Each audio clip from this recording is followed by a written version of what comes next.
What's up, guys? Welcome back to the channel. Preston here, also known as Tech Gun Sports Lover. I appreciate you guys joining for another video. Today we're going to take a quick look at the Buck Knives 864 Iceman. I picked this up on sale for $13. I think you typically can find them for between about $20 and $30. You can check Amazon and you can check the Buck Knives website, and I'll leave all that information below. So this is the packaging that you get. One thing I like about Buck Knives, well, a couple of things. One is they have this little thing down here, forever warranty. If you have any issues with their knives, you can send them back and they'll take care of it. So it's a lifetime warranty. The other thing I like is that you always get detailed specs right on the back of the packaging. A lot of knife companies don't do that anymore, and you have to go online to try to find out the different specs of the knife. So here's right there for you. So this is the Buck Knives Iceman 864. Really nice ergonomic knife. There's a couple things I don't like about it, but we'll talk about that in a second. So this is a 420 AC stainless steel. Not bad. Much better than the cheap Chinese steel that's present in a lot of different knives, especially at this price point. The blade length is 3.5 inches. As you can see, it's partially serrated with those triple point serrations and a plain edge that's curved up. It comes pretty sharp out of the box. I have no complaints with that at all. Now the closed length is 5 inches. So not too bad on the closed length. The handle is made out of anodized aluminum. You got some black rubber inlays. It's not as good as I think it could have been, especially if they had to put G10 on those handles.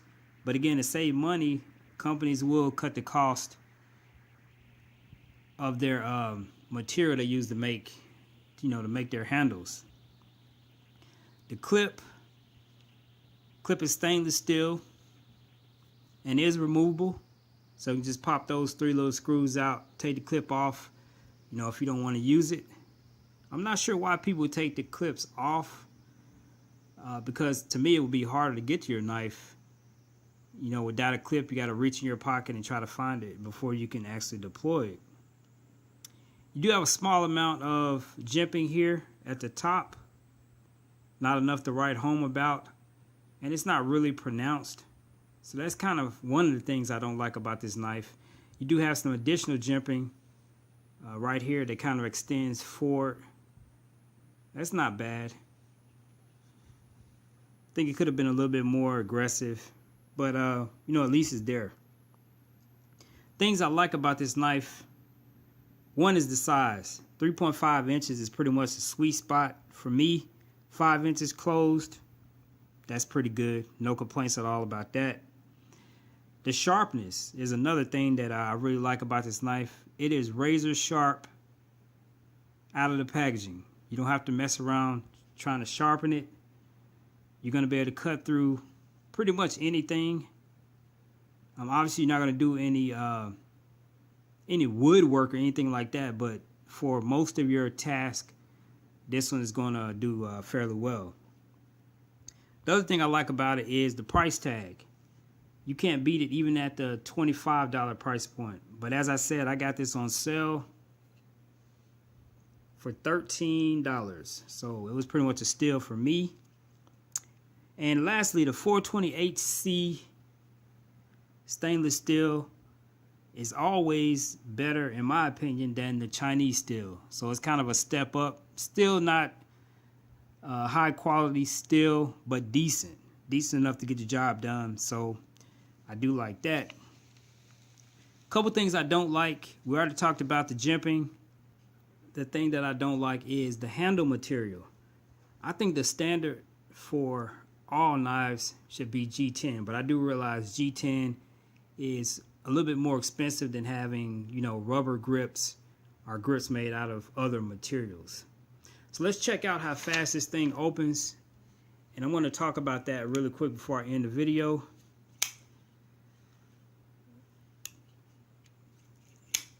One thing about this knife, let me open it again.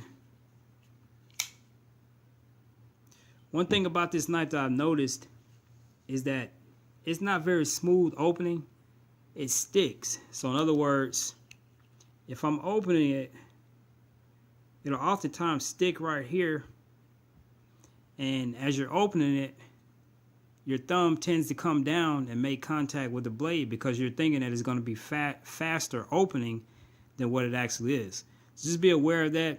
It's not the fastest knife. It's not the smoothest knife. Okay, there is a break-in period, and it may become faster and smoother.